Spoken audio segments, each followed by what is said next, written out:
Welcome, everyone, to the MLB Draft Preview presented by Nike. Coming to you from a beautiful city, Seattle, Washington. All-Star Week is officially underway. The Midsummer Classic on Tuesday night, the Derby on Monday. But we're all about the MLB Draft, the biggest night that shapes the future of all 30 Major League Baseball organizations. Future All-Stars, dare I say Hall of Famers, will hear their names called tonight. We have young stars in attendance. They'll be up at the podium with the commissioner. A long night ahead of us. We have 60 minutes to get you ready for the first overall selection. Bring you onto the field here at Lumen Field. It's not about football now. It's about the draft. It's Craig Amsinger with the mayor of Seattle, Harold Reynolds. Been busy. Yeah, busy man, Harold. This is our 15th draft. Can you believe that? Can't believe it, but I'm going to tell you what. Is not Seattle gorgeous? Oh, had you been here? That's one other time. One other time. And when Mount Rainier is out, I call it Mount Majestic. It dominates. It's beautiful. Have you been up here before? Oh, we haven't introduced you yet. Well, no, he's dominated. He just dominated. This? Jay Johnson, the head coach at LSU. Good to see you, Jay. Honored to be here with you guys. This is awesome. Oh, and we also have our resident GM, Dan O'Dowd, who does such stellar work on the draft. Thank you, Greg. Excited to be back with you guys again for another year. Now, I got to tell you, we didn't book Jay after he won the College World Series. It was before that. Everything just worked out perfectly for you, did it not? Yeah, I've been living the best days of my life here recently. It's been an awesome month. And not only did you win the College World Series, but you have two of your players could make history tonight by going 1 and 2 in the draft. What does that mean to you and your program? Really special. You know, we want to win championships, but we want to win by developing players. And we want to develop players to achieve their dream of becoming major leaguers every day. So this is what it's about. Now, I usually give someone a gift basket. I didn't even think about it. You know what? We're ahead of it. MLB Network style. We got to do it right. National championship, this is your first one? First one. Of many at LSU. We got to do it properly. All right? You got to bring in the sequence, everything else. We got to do it right. Oh, it's beautiful. Asian style. LSU. Congrats, Coach. Let's go. Congrats. All Louisiana. Thank you, guys. That's you awesome. got it. You can just leave it on the desk. I'll be munching on it during Sounds the good. It's going to be a long night. We got 6 hours. Yeah, I'm going to need that sugar to get me through what could be a 6-hour night. Dan suggested the beads. Yeah, I like the beads. Love it. You have to put those beads on at some point. Do you know what I like? I like this draft class. We've been covering the draft since 2009. This is the deepest, and all you guys would say, deepest draft class we've ever seen. Talking to you guys off camera, the COVID year impacted that, Jay? Yeah, big time. The 5-round draft in 2020, more great players went to college baseball than ever before. This is the best talent that's ever been in college baseball. Makes it a deep draft this year. Should be a lot of excitement. And you're taking a lot of experience. How many years have you been coaching? About 20. 20 years. And Dan, you've been around, what, 40-some years working drafts? Yeah, about 40 years. And we've never seen anything like the COVID year. No, I really haven't. And to me, the dynamic that's going to take place in the draft room will be like anything else, because usually when your board begins to break up, there become separators from players that you're about to take. There aren't going to be big separators this year on that draft board, so there could be some draft room drama that's going on when you're beginning to take your selections, and the debate that could go on in that room between player A and player B and player C. Well, let me ask you two. So we talked about, obviously, college baseball is impacted. A lot of teams didn't play. Kids got another year, all those different things. What about the high school kid? How did COVID impact them? You know, I think guys lost opportunities maybe during that time when everything was shut down, and maybe that impacted their development a little bit. Yeah. See, what people don't realize, the COVID's going to affect years to come. Yeah. Because even in this year's draft, what was level 2 talent in past years, now level 3. Those kids, from a signability standpoint, are going to probably not sign and go on to college baseball. So what we're seeing now, pretty good chance we're going to see every year to come. And there's depth at the top spot. There's suspense at number 1, folks. I want to take you inside the Pirates draft room, thanks to our friends from Zoom. Dan, you're saying there could be emotions in this room, even though they've had the entire offseason once the lottery was over? What people don't realize, there's emotion in every draft room. You think about taking alpha males that have been studying players now for over a year, and they're convicted in their evaluation of their players, and they want their players taken. And then they get in a room and they begin to debate. They begin to disagree a little bit. And then when you've got the number 1 pick and the talent like we have this year, I mean, there's going to be some emotions that are flying. So let's break it up. We'll start with the college talented stars that are available. And Dylan Cruz might be the best overall position player You available. know what, when I watched him, the more I watched him, I enjoyed him. I saw him first at the PDP when he was 17 years old as a junior in high school. And he's just continued to develop. But what I've seen more than anything with maturity is explosiveness. But Dan, what about the pitcher? I mean, to me, the reality of it is that for me, doing this a long, long time, there are great players, and then there are players that just simply take your breath away. Put them in a category of thrilling players. And for me, Paul Skeens falls into that kind of category. He is so unique in his ability of what he does on the mound. He's just a very, very, very special. But Wyatt Langford is in play for number 1, and he gave you headaches, didn't he, Jay? Yeah, I did not like seeing him come up to bat at all. I have a lot of happiness about him moving on to professional baseball, not being in the other dugout. He can do a lot of things really well, and he plays the game the right way. What impressed you the most? Is it hitting a slider? Is it ball away, ball in? What do you? I think he improved his approach this year. He stopped chasing outside of the zone, which allowed him to get into his power because he was only swinging at pitches he could drive. So you said that Paul Skeens is one of like a generational type of talent. It is for me. For 40 years doing this, you would put him in rarefied air? Oh, yeah. When you look at these guys that we're going to put up here now, he falls in the category of Mia Rushman, Harper, Josh Hamilton, who was an incredible high school player, A-Rod, Chipper Jones, and really the best of all time, Ken Griffey Jr. I think we're watching in Skeens a pitcher that we're never going to see again for many, many years to come. So if he doesn't go number 1, is it just because of signability? No, I think there's 3 reasons a player wouldn't go number 1. Signability certainly is one of them. It may not play into the club's strategy of how they want to look at the draft from an aggregate standpoint. Number 2, it could be an incomplete picture. Did the player commit to a medical? Was he part of the interview process? Things that they didn't get to vet out. And I'll say the third one is just difference of opinion. That's what makes the draft so incredible. 2 people can look at the same player and come away with a completely different opinion. And so it would be one of those 3 things, or all 3 of those things, that may make the Pirates go in a different direction. Jay, how are they handling all this drama? I'm sure you've been on the phone with both of them.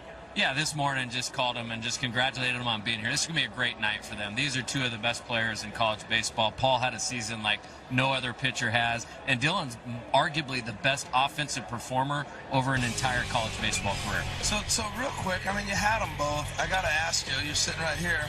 So talk to me about, we're watching Dylan right now. We're going to come back and talk about Paul Skeens. Throwing 100 miles an hour, what did he do different with that 100 this year that he hadn't done in the past? I think he just suffocated the strike zone, and he maintained his velocity not only through a game but through the entire season. In start 19 in the College World Series, he threw 40 fastballs 100 miles an hour or better, and over 30 of them were in the strike zone. Goodness gracious. Now, Skeens was a transfer from the Air Force Academy. And Dan, when you look at his numbers, everything ticked up. What's he got? Yeah, we're going to look at a metric board here, and it's just really, it's jaw-dropping to see how much better he got from one year to the next. But look at this, guys. And, I mean, some of the things that really, really jumped out to me, besides the increase in velocity, and Jay had a good point, that may be because he stopped hitting, but it's the increase in spin, and it's the horizontal break on his breaking ball. Do you realize this year against this slider, everybody that faced him hit 0.76. It was the best breaking ball maybe historically in the history of college baseball. It was hit that little this year. So let me go back on what Dan just said. He quit hitting. This audience is sitting there going, hold the timeout. We didn't watch him all year. Well, what's that statement mean? He was a hitter? He was Shohei Ohtani and decided not to be, or what? The head coach made that decision, and much to Paul's disappointment. But he would have been a 25 home run hitter. Who's that That's head how coach? special. No, I'm just playing. That was you. Huh? He would hit 25 home runs. He would have hit 25 home runs this year had he played. But when we saw where this was heading from a pitching development standpoint, we wanted to limit the rotations because right-handed pitcher, right-handed hitter, same type of deal. That allowed him to recover better, be in his legs more, helped him be better from start to start. How long did it take till he came around? Is today the day he comes around and says, okay, I made the right decision, or did it happen early in the season? I don't know if he's happy with it, but I think everybody I've heard rumblings that he wants to do both at the next level. He wants to He definitely can do it. He definitely can do it. So we talked about Paul real quick. I just got to hit you with Dylan for a second. You talked about the special talent. What stands out about him? It's usable skill in the game. For 3 years, it's been impressive performance. He was on base in all 71 games we played this year. Wow. The game's about runs. scoring runs, driving in runs, and saving runs. There's not a player in this draft that does that better than Dylan. You know, and I will say, too, I don't believe, in my opinion, there's a huge separator between Dylan and Wyatt Langford. Other than I think Dylan is way farther along in his understanding of how to play the game. But Wyatt Langford's pure strength and athleticism, what he does on a baseball field, is really special. He plays the game with a sledgehammer in his hand. And, you know, I do think we're looking at a very unique talent here. You said the beauty of the draft, two people can look at it. I didn't see that with Langford. I saw the explosiveness with Drew that separated him. Well, I can tell you, but Wyatt was a three-sport athlete in high school. Didn't play at all his freshman year. Florida had 4 games. He's only been playing on a regular basis 2 years. He wasn't a showcase player.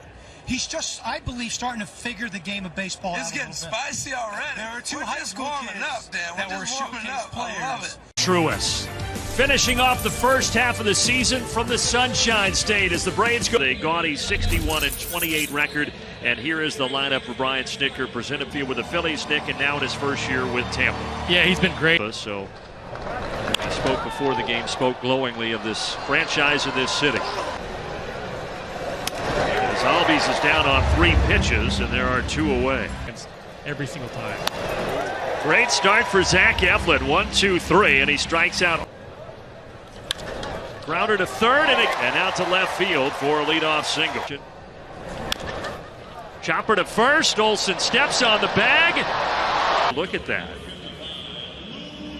The bad secondary didn't run that hard either. You see him just be spectators. Out to Acuna racing over, and he's got it. 3-1. That one definitely missed.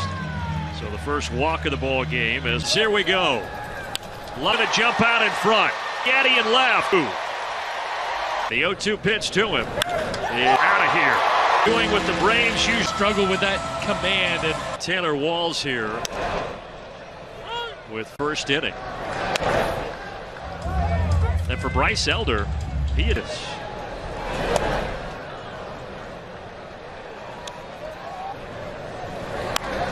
I would definitely recommend continuing to. 2 down, and here's the 2-2 for Bryce, and the count runs full here to Taylor Walls. Trouble with that. That was the 30th pitch here in the first inning for Bryce Elder. Say Siri. He was 0 for 3 on Friday night. He was. Well, the Rays taking out some frustration.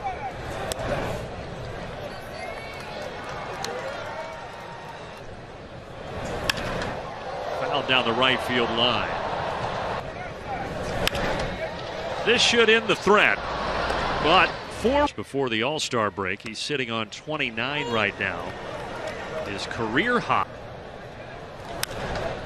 This one is better. And a real out. I think that's also the first time we've heard the word Travis d'Arnaud getting the start. Of course, Sean Murphy had a sensational.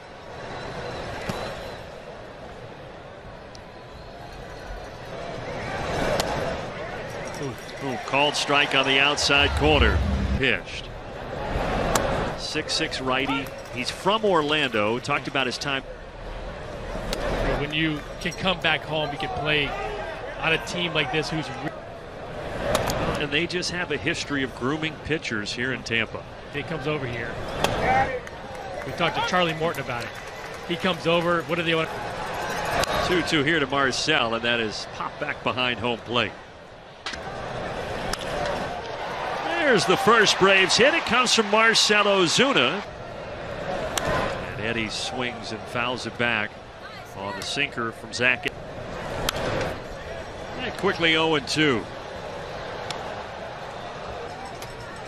His 0-2 is lined to second, but Walls was shaded a little too hit. They're grounding balls, and my teammates are making plays. So I'm in this position because of them. Awesome indeed. Good stuff, Lauren. And I appreciate Bryce's humility, but I think he's also helped them. Going to get plays, and that makes you that much better of a fielder.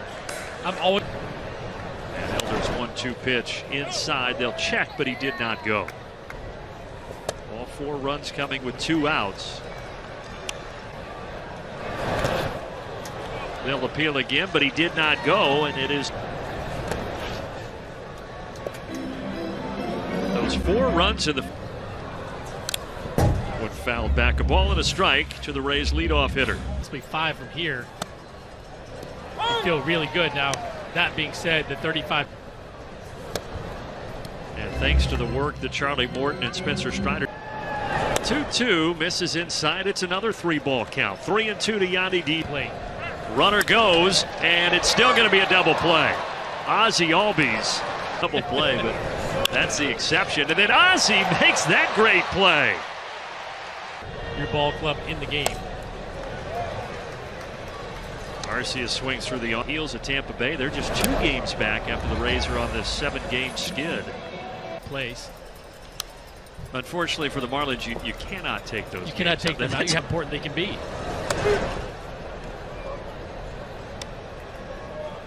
One, 2 to Arcia, and that one misses downstairs. 2-2. Arcia shoots this to right center. However, it's going to hang up for railing. Michael Harris takes a strike at the knees. Meanwhile, for the Phillies, they've games back in the Braves.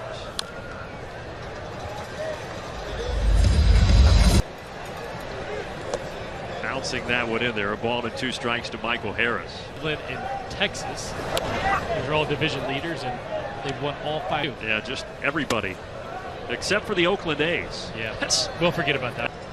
3-2 to Michael, and he fouls it back. It was the end of the world, too. Another payoff pitch. Buried that into the ground out to second. That's an easy play for Wall. This guy's hit, however, here it's a high, lazy fly. Bryce Elder back to work. Well hit. Acuna going back. He's got it. Rosary on the nose. A single to left field. The win last night. Arcia playing up the middle. Gets it to Ozzie for another chance for the All-Star shortstop, and he will make the